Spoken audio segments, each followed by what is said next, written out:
अपने माधवदास भक्त के लिए ठाकुर जी जगन्नाथपुरी छोड़ करके वृंदावन चले गए। हरिदास भक्त के साथ में ठाकुर जी वृंदावन में विराजमान हो गए। हरिवंश महाप्रभु की भक्ति से श्री राधा वल्लभ लाल जी अपने श्वेत द्वीप को छोड़ करके वृंदावन आ गए। श्री हरिराम व्यास जी के लिए जुगल किशोर जी प्रकट हो गए। रूप गोस्वामी के लिए श्री राधा गोविंद देव प्रकट हो गए। सनातन गोस्वामी के लिए ठाकुर जी मदन मोहन रूप में प्रकट हो गए। मधु पंडित के लिए ठाकुर जी गोपीनाथ रूप में आ गए। और हमारे स्वामी श्री हरिदास जी के लिए ठाकुर जी श्री बांके बिहारी लाल के रूप में प्रकट हो गए। क्या आपको ऐसा नहीं लगता कि इन भक्तों को वैकुंठ के मुक्ति प्राप्त करने वाले मुक्त वैष्णवों से ज्यादा सुख यही पृथ्वी पर ही मिल गया? किसके बदौलत, किसके खातिर? केवल और केवल भक्ति। इसलिए कथा मुक्ति के लिए नहीं सुननी है, नाम जप मुक्ति के लिए नहीं करना है, ये पुण्य मुक्ति के लिए नहीं करने हैं। बोले ठाकुर जी मेरी जिद है, मुझे पता है मैं जो कर रहा हूं उससे मुझे मुक्ति मिलेगी, लेकिन मुझे मुक्ति नहीं चाहिए। मुझे क्या चाहिए? मेरी अंतिम श्वास निकले, मेरे अंतिम क्षण हो, मेरे प्राण निकलने वाले हो, उससे पहले मुझे साक्षात जगन्नाथ जी मेरे सामने दिख जाएं। इसके लिए मैं कथा सुन रहा हूं, इसके लिए जप कर रहा हूं, इसी के लिए सेवा कर रहा हूं। पीतांबरी कसी हो, मुखड़े पे एक हंसी हो, छवि मन में ये बसी हो, जब प्राण तन से निकले। श्री गंगा जी का तट हो, यमुना का वंशीवट हो, मेरा सांवरा निकट हो, जब प्राण तन से निकले। बस हम इसी के लिए पुण्य कर रहे हैं कि नाथ आप कृपा करके पधारो बस। और परीक्षित, ये 7 दिन तुम मुक्ति के लिए मत मांगो। इन 7 दिनों में तो ऐसी भक्ति करो कि 7 दिन बाद तक्षक सर्प डसेगा, तुमको मुक्ति मिलेगी, तुमको भगवान के दर्शन होंगे। ये सोच पहले निकालो अपने अंदर से। 7 दिन बाद, मृत्यु के बाद भगवान का दर्शन नहीं करना है, 7 दिन के अंतराल में ही तुमको ठाकुर जी का दर्शन करना है, जीवित अवस्था में करना है। इस भावना से मेरे सामने बैठो।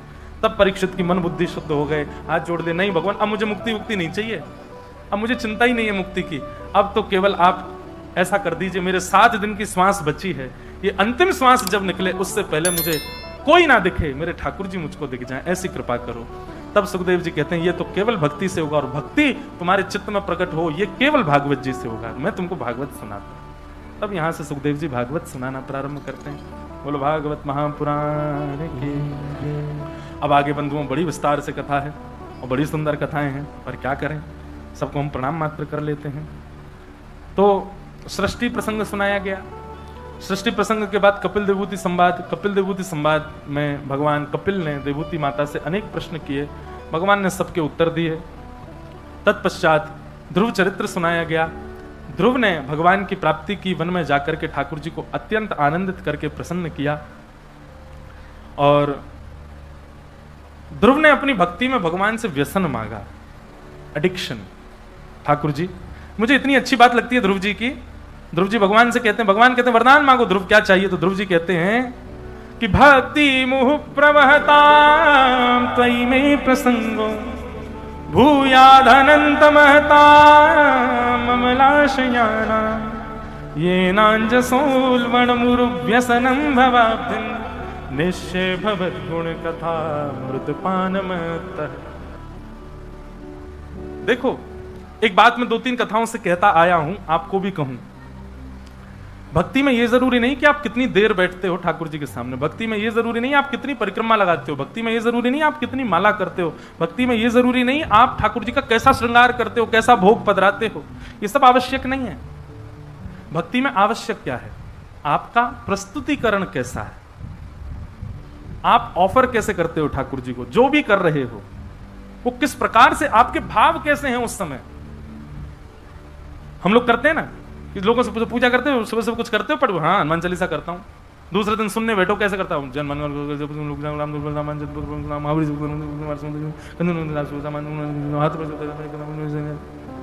हनुमान जी कहते होंगे नेक डट ले यार, तू जपता है मेरी सांस चलती, कि इतनी तेज थोड़ी भाग रहा था मैं। नाम जप करते हैं, नाम जप करते करते, सही बता ना, नाम जप करते करते माला कई बार हाथ से छूट जाती, पूरी होने से पहले कितना कष्ट होता है। राम बड़ी मुश्किल से तो करी थी, हो गई। एक आजकल एक और है, वो काउंटर रखते हैं लोग, काउंट करते हैं उसमें कितने नाम हो गए हमारे। काउंटर जपते जपते जपते जपते महाराज पहुंचा दिया आपने 2-2.5 लाख। अब आए दिन देखें 2 लाख नाम पहुंच गए हमारे। तभी किसी बालक ने रिफ्रेश कर दिया, 0 कर दिए सवरे। नींद नहीं आ सकती फिर। अरे ये नहीं है।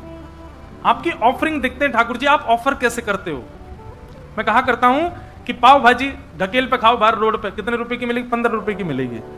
वही पाव भाजी 7 स्टार होटल में जाके ऑर्डर करो, 1000-1500 की मिलेगी। अंतर क्या है? ऑफर। आपको वो उसका प्रस्तुतिकरण, उसकी ऑफरिंग देखो। वो आपको एक सामान्य से कागज की थाली में दे रहा है, वो एसी चल रहे हैं महाराज, बढ़िया झूमर लगा, महंगा वाला ऊपर टेबल पर बैठे हो, और महंगा तो मिलेगा ही। ठीक वैसे ही भक्ति में आपका प्रस्तुतिकरण दिखते हैं ठाकुर जी। स्तुति सब गाते हैं, पर हर किसी की स्तुति का प्रस्तुतिकरण देखो। अब यहां पर ध्रुव जी क्या कह रहे हैं भगवान से कि नाथ मेरी भक्ति पता कैसी हो? मेरी भक्ति ऐसी हो जैसे एक व्यसनी होता है, व्यसनी व्यक्ति होता है, एक नशेड़ी व्यक्ति की तरह मेरी भक्ति हो। भगवान बोले क्यों? तुम व्यसन की तरह भक्ति क्यों करना चाहते हो? बोले महाराज व्यसनी व्यक्ति में एक बहुत अच्छा गुण होता है। बोले कैसा गुण होता है? बोले व्यसनी व्यक्ति हर चीज में यही सोचता रहता है मैं अपना व्यसन कैसे भोगूं। जैसे आज मौसी के बच्चे आए हैं, आज तो हम पिएंगे। मौसी के बच्चे आए,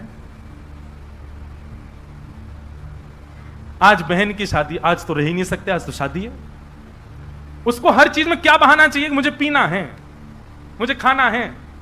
बोले आज क्या हो गया? आज लाइट चली गई, राहुल केला की 12 घंटे की लाइट, आज तो पीना ही पड़ेगा, क्या करें? रात कैसे कटेगी हमारी? ऊपर छत पे पिएंगे। आज मेरा विवाह पक्का हो गया, खुशी में पीऊंगा। 4 दिन बाद लड़की ने मना कर दिया, मुझे तुमसे ब्याह नहीं पी, दुख में पीऊंगा। पीना तो मुझे है।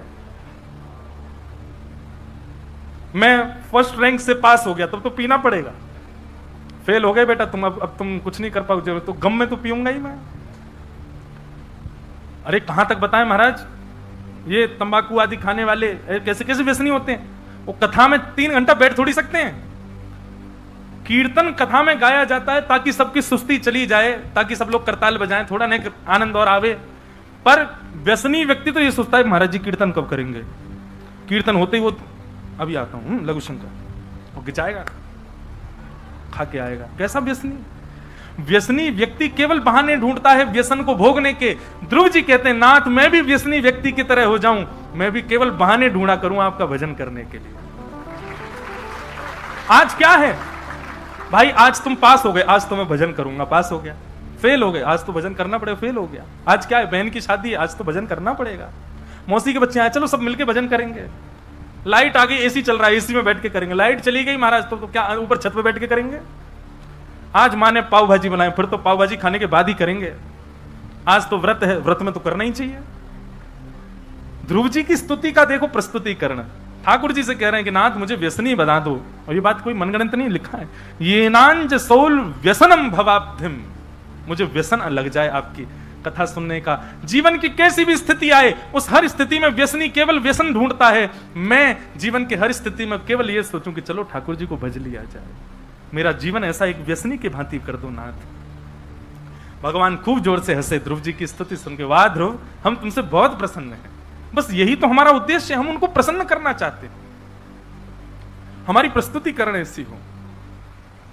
दाल चावल बना दिया, भोग लगा दिया ठाकुर जी का। ठाकुर जी भी ऊब जाते हैं, रोज 100 ही बना दे। कुछ नया तो करो, कुछ नवीनता तो लाओ उसमें, कुछ तो उसमें नवीनता करो।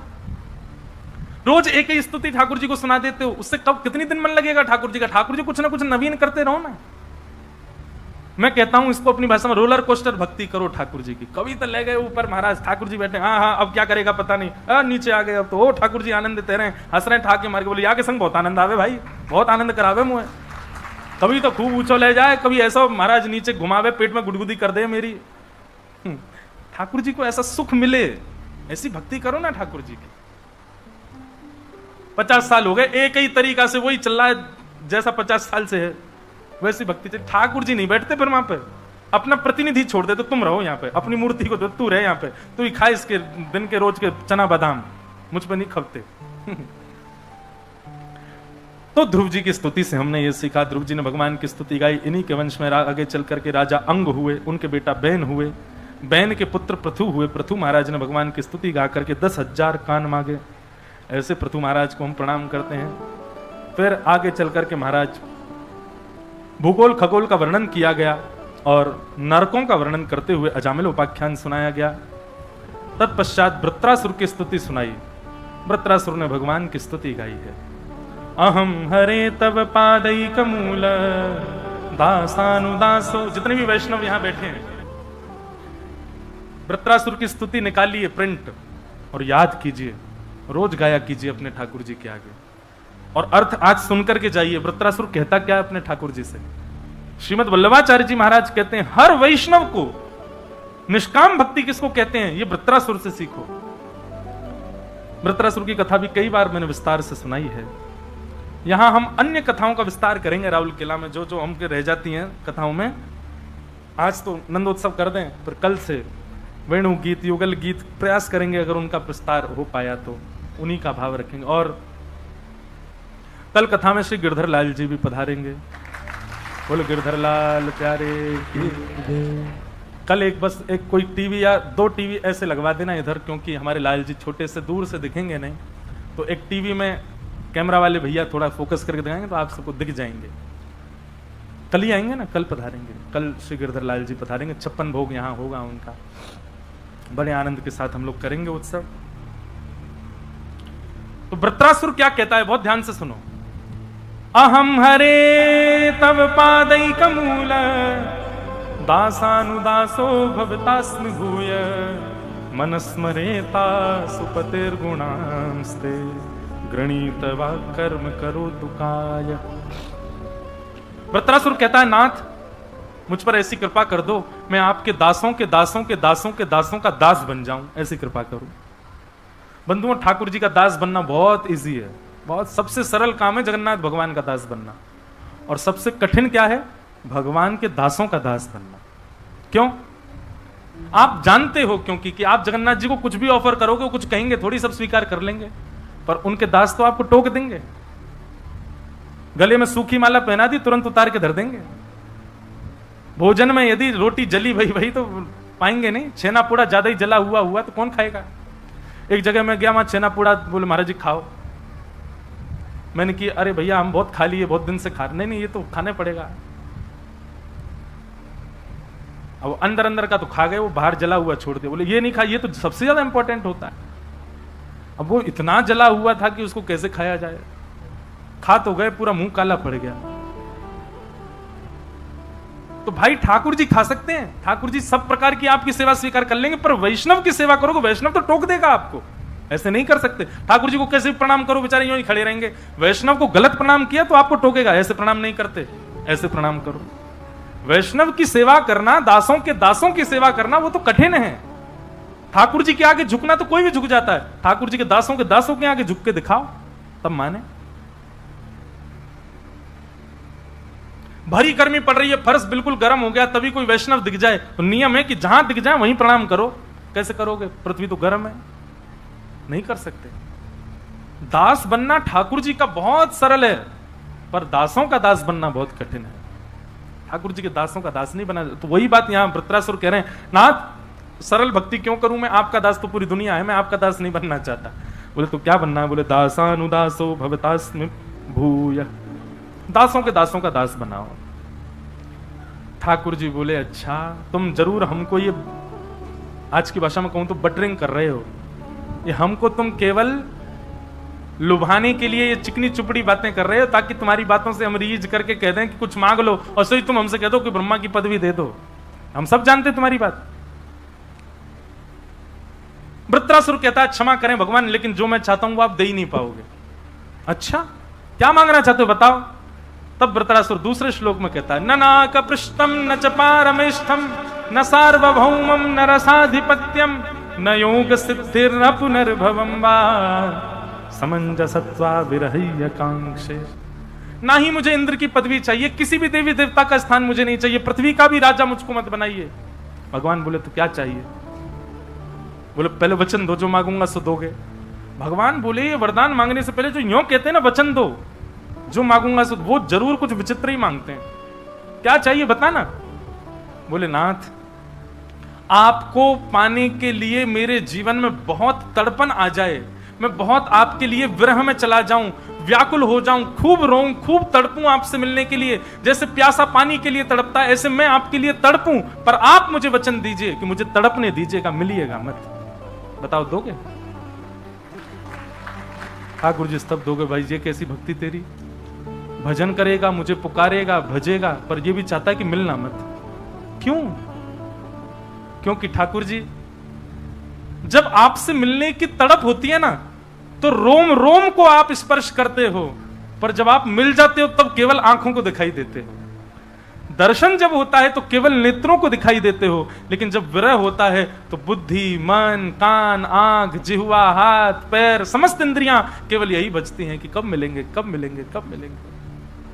नाथ, मैं केवल नेत्रों को सुख नहीं देना चाहता, मैं तो सर्वांगीण अंग से आपका होना चाहता हूं, और सर्वांगीण अंग आपको तब याद करता है जब आप सामने नहीं होते, इसलिए मुझे आपका विरह चाहिए। समंजसत्वा विरह एकांश।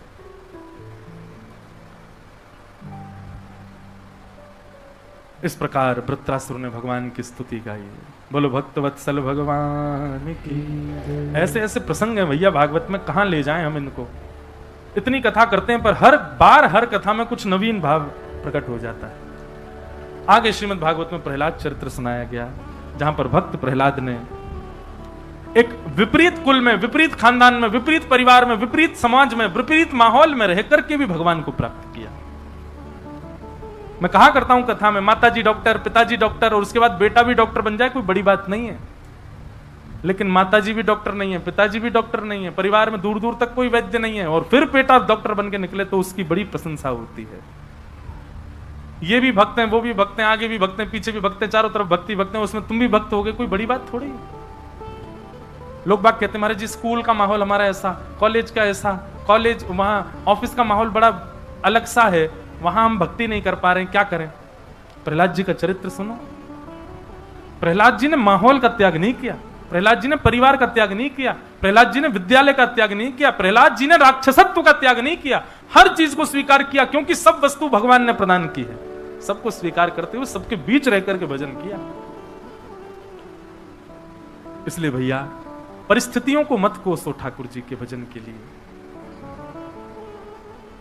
प्रहलाद जी महाराज ने बीच राक्षसों के रह करके भजन किया। आज पिता ने प्रहलाद जी को पकड़ करके कहा, तेरा स्वामी, तेरा नाथ हरि कहां है, बता, मैं आज उसको देखूं। बोले खंबायु अग्निम सलिलम महिम च ज्योतिम से सत्वानि दृशो द्रुमादिन यत्किंच भूतम प्रणमेदनन्यम। पिताजी, सरित्स्र मुद्रांश हरे शरीरम, संसार में दिखने वाली हर वस्तु हरि का शरीर है, सब कुछ हरि है, सब जगह वो विद्यमान है। बोले अच्छा इस खंबे में है? बोले हाँ मुझे दिख रहे हैं। जैसे ही खंभ भेदन किया भगवान नृसिंह प्रकट हो गए। बोले नृसिंह भगवान की। क्या नृसिंह भगवान खंभों में रहते हैं? नहीं, खंबे में नृसिंह भगवान नहीं है, प्रहलाद के विश्वास में नृसिंह भगवान है। प्रहलाद का भरोसा है कि यहां नृसिंह है, इसलिए भगवान वहां नहीं जहां मंदिर, भगवान वहां जहां आपका विश्वास। प्रयागराज में एक सेठ जी थे, उनकी बहुत बड़ी संपत्ति थी, उनकी कोई संतान नहीं थी, तो उन्होंने कुंज बिहारी भगवान का मंदिर बनवा दिया। दोनों पति पत्नी मिलकर के कुंज बिहारी भगवान की सेवा करते, उन्हीं को ही अपना पुत्र मानते थे। विश्वास कितना प्रबल होता है देखो, बिल्कुल सत्य घटना है और ज्यादा 50-60 साल पुरानी घटना है। कुंज बिहारी भगवान को ही अपना पुत्र मानते थे। गांव के लोगों ने सेठ जी से एक दिन कहा कि भैया तुम्हारी इतनी संपत्ति, इतना व्यापार, इतना सब कुछ, तुम्हारा बड़ा वैभव है गांव में, कोई बालक गोद ही ले लो, उसके नाम सब कर जाना। सेठ जी बोलते अरे बालक की क्या जरूरत है, कुंज बिहारी मेरे पुत्र हैं, सब इन्हीं का है, जितनी खेती बाड़ी, जितनी संपत्ति, जितना सब कुछ इनके नाम कर दूंगा। एक वयोवृद्ध हंस करके कहने लगा, बोले संपत्ति तो इनके नाम कर जाओगे, पर पुत्र के और भी काम होते हैं, वो कौन करेगा? बोले तुम्हारे कौन करेगा? बोले हमारे तो पुत्र हैं। बोले मेरे पुत्र कुंज बिहारी हैं, वो करेंगे मेरे सारे काम। बोले अरे काम तो सुनो। बोले बताओ। बोले पिता की मृत्यु पर पुत्र आकर के अंतिम संस्कार करता है, तुम्हारे कुंज बिहारी करेंगे तुम्हारे संस्कार? एक क्षण के लिए कुंज बिहारी की ओर देखा और नेत्रों में आंसू भर आए सेठ जी के। बोले कि मैं देखने के लिए बैठा तो नहीं रहूंगा तब, पर तुम लोगों को दिखेगा, मेरा संस्कार यही करेंगे आकर के। कह दी उन्होंने बात, सबने मजाक में ले ली, चले गए। 20-22 वर्ष बाद जाकर के सेठ जी की मृत्यु हुई। और जब मृत्यु हुई तो कोई तो था नहीं उनके परिवार में। गांव के लोगों ने अर्थी बनाई, गांव के लोगों ने सब काम किए, गांव के लोगों ने चिता बनाई। बस उन सेठ जी का एक काम था कि वो शाम को गांव के सारे बच्चों को बैठा करके सबको रेवड़ियां बांटते थे, किसी को कुछ देते थे, मीठा खिलाते थे, सबसे बहुत प्रेम था। तो सब बच्चे उनकी शव यात्रा में गए और सब बच्चे खूब रो रहे थे। उन्हीं बालकों में एक छोटा सा बालक, जब चिता पर सेठ जी का शरीर रख दिया तो वो बालक उनके पैर के अंगूठे को पकड़ करके गए, सेठ जी आप अब मुझे दूध कौन पिलाएगा? रात में मुझे बैठा के दूध कौन पिलाएगा? सेठ जी मुझसे बातें कौन करेगा? सेठ जी मुझे कौन भोग लगाएगा? गांव के लोग बोले सेठ जी का बच्चों से बड़ा प्रेम है, भैया एक काम करो, इन्हीं बालकों में किसी से अंतिम संस्कार करवा दो सेठ जी का। 20-22 साल पहले सेठ जी ने कहा था, किसी को इतना याद भी नहीं। तो वही बालक जो अंगूठा पकड़ के रो रहा था, उसी बालक को अग्नि दे दी। बोले तुम ही संस्कार करो। बता दिया, उन्होंने संस्कार किया। संस्कार के बाद सब लोग बोले भैया यमुना जी में स्नान करो, एक एक गोता लगा के अपने अपने घर चलो। सबने गोते लगाए। जैसे ही उस बालक ने गोता लगाया सब बाहर आ गए, लेकिन वो बालक बाहर नहीं आया। खूब ढूंढा गोताखोरों ने, लेकिन बालक नहीं मिला जमुना जी के अंदर।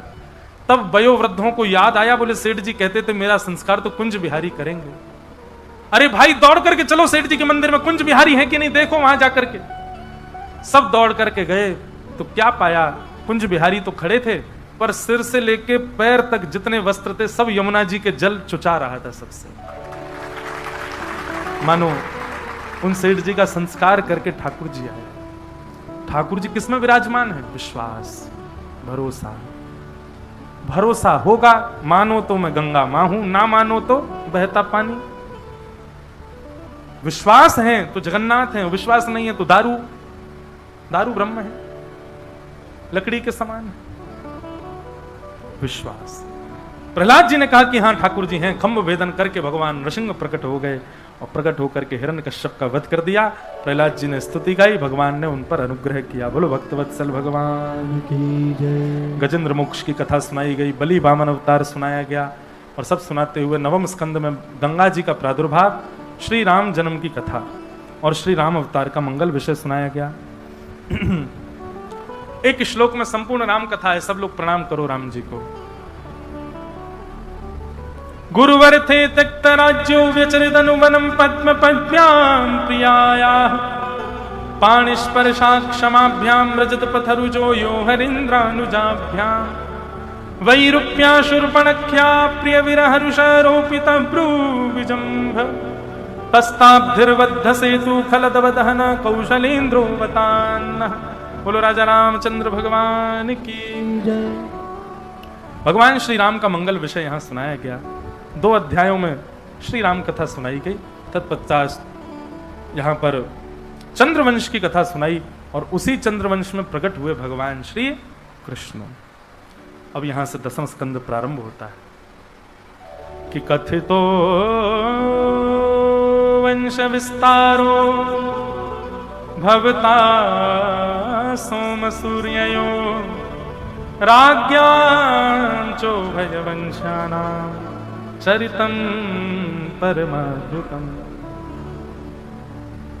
2 श्लोकों में संपूर्ण कृष्ण कथा सुनाकर के श्री सुखदेव जी महाराज विश्राम ले लिए। परीक्षित जी ने चरणों में प्रणाम करते हुए कहा, भगवान 2 श्लोकों में आप कृष्ण कथा मत सुनाओ। आपने इतने सारे राजाओं की कथा विस्तार से सुनाई, मैंने सबको सुना, पर जिनकी कथा सुनने के लिए मैं यहां बैठा हूं उनकी कथा विस्तार से सुनाओ। अरे कहा तो मैं पहले मुक्ति की कामना कर रहा था, आपने ही कहा कि भक्ति मांगो, और जब भक्ति मांग रहा हूं तो आप उन कृष्ण की कथा 2 श्लोकों में सुना रहे हो। मथुरा में जन्म लिया, गोकुल में ये किया, वृंदावन में ये किया, मथुरा में जाकर कंस को मारा, द्वारिका में ये लीला, और ये सारी बातें आप 2 शब्दों में सुना करके ऐसे शांत मत कीजिए भगवान, विस्तार से सुनाओ। परीक्षित जी महाराज कहने लगे, सुखदेव जी कहने लगे, परीक्षित तुम 4 दिन से एक ही आसन पर बैठे हो, थोड़ा उठ लो, कुछ खा पी लो, थोड़ा आराम कर लो, फिर सुना देंगे। सुखदेव जी महाराज कहते हैं, भगवान अब मुझे भूख प्यास नहीं लगती, मुझे नींद नहीं आती है। वास्तव में सोने पर व्यक्ति को जो ऊर्जा प्राप्त होती है, भोजन करने पर जो बल प्राप्त होता है, जलपान करने पर जो शीतलता मिलती है, वो ऊर्जा, वो बल, वो शीतलता मुझे आपकी वाणी में प्राप्त हो रहा है। अब मुझे किसी अन्य की आवश्यकता नहीं। आप कृपा करके अब तो मुझे विस्तार से कथा सुनाओ।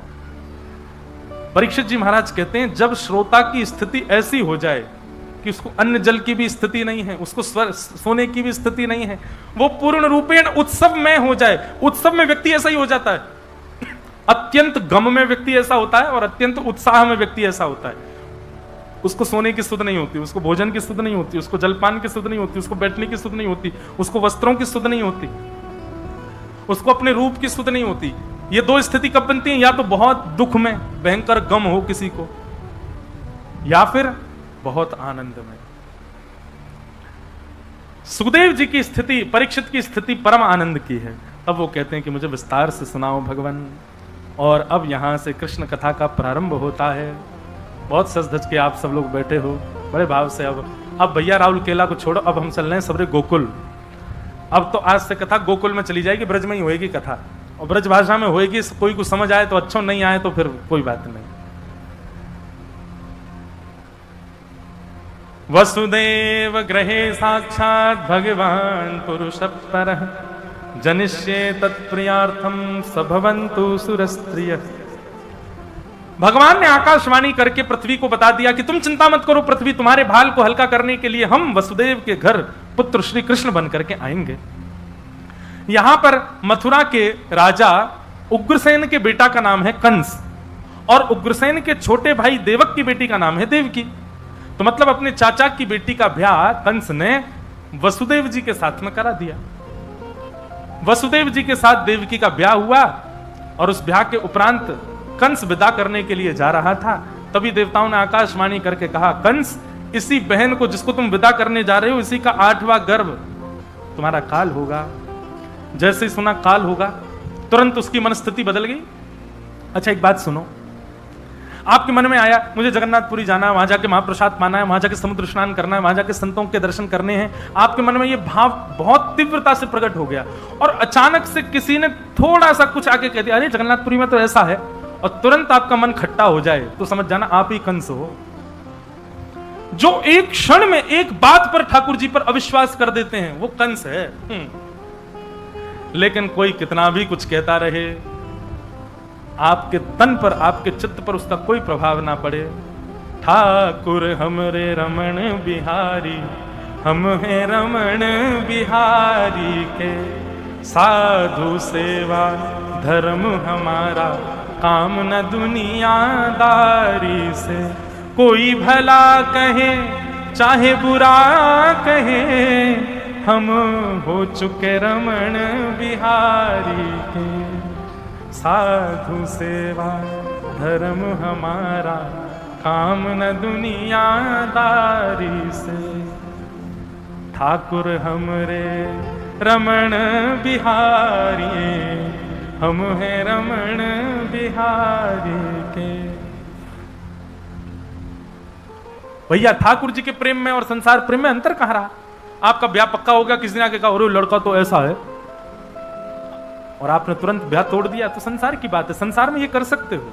आपके अनुकूल व्यक्ति नहीं, उसको छोड़ सकते हो। पर एक बार ठाकुर जी के हो गए, उसके बाद ठाकुर जी पर संशय होना, ये तो राक्षस बुद्धि है। आपसे किसी ने आकर के वृंदावन की बुराई कर दी, आपसे किसी ने आकर के कथा कहने वालों की बुराई कर दी, और आपने कथा में जाना ही बंद कर दिया उसकी वजह से। आप ही तो कंस ने भी तो यही किया था, अपनी बहन को विदा करने जा रहा था, अच्छा काम कर रहा था। देवताओं ने केवल इतना कह दिया, इसी बहन का 8वां गर्भ तेरा काल होगा। बोले मैं बहन को ही मार दूंगा, तो गर्भ होगा ही नहीं। ये कंस नहीं है तो कौन है?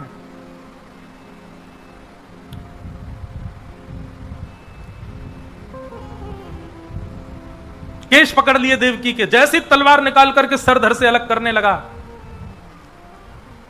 वसुदेव जी ने चरण पकड़ लिए, जितने बालक होंगे हम सब तुमको दे देंगे, लेकिन देवकी को मत मारो। वसुदेव जी की बात पर विश्वास करके देवकी को मुक्त कर दिया, दोनों को कारागृह में डाल दिया। 6 बालकों की हत्या कंस ने की और 7वें बालक के रूप में स्वयं शेषनाग भगवान ही शेषावतार बलराम जी के रूप में पधारे। परंतु कुछ महीना देवकी के गर्भ में रहे होंगे, भगवान को मन में आया कि भाई ये बलराम जी हैं, बड़े क्रोधी हैं, जन्म लेते ही मार देंगे कंस को, और इन्होंने कंस को मार दिया तो जो काम हमको करना है वो तो हो ही नहीं पाएगा। योग माया को बुलाया, वैष्णो देवी को बुला करके कहा कि आप जाइए, जाकर के हमारा एक काम कर दीजिए। बोले क्या? दाऊ दादा को देवकी मैया के गर्भ से स्थानांतरित करके रोहिणी मैया के गर्भ में पहुंचा दो। रोहिणी भी वसुदेव जी की पत्नी है, और ऐसा वर्णन आता है कि वसुदेव जी महाराज हर महीना 2 महीना में उनकी 7 पत्नियां थी, वो अपनी पत्नियों से मिलने जाते थे। कंस इतना तो दया करता था, मेरे जीजा जी हैं, इनको थोड़े दिन के लिए जाने, कुछ क्षण के लिए जाते थे। भगवान ने कहा रोहिणी मैया गोकुल में रहती हैं यशोदा मैया के पास, और वो देव की इनकी वसुदेव जी की पत्नी है। हे योग माया, आप कृपा करो और बलराम जी को रोहिणी मैया के गर्भ में पहुंचा दो। तो बलराम जी की दोनों मैया हैं, देवकी भी मैया हैं और रोहिणी भी मैया, दोनों के गर्भ में रहे हैं। इसीलिए उनका नाम संकर्षण, उनका एक गर्भ से आकर्षण करके दूसरे स्थान पर उनको भेजा गया है। कंस को पता चला 7वां बालक गर्भ में ही खत्म हो गया, और 8वें बालक के रूप में भगवान श्री कृष्ण पधार रहे हैं। भादों का महीना, अष्टमी तिथि। कंस ने महाराज द्वारपाल बढ़ा रखे हैं, सैनिक बढ़ा रखे हैं, 2-2 ताले लगवा रखे हैं, कहीं से भी मेरा शत्रु निकल के भाग ना जाए।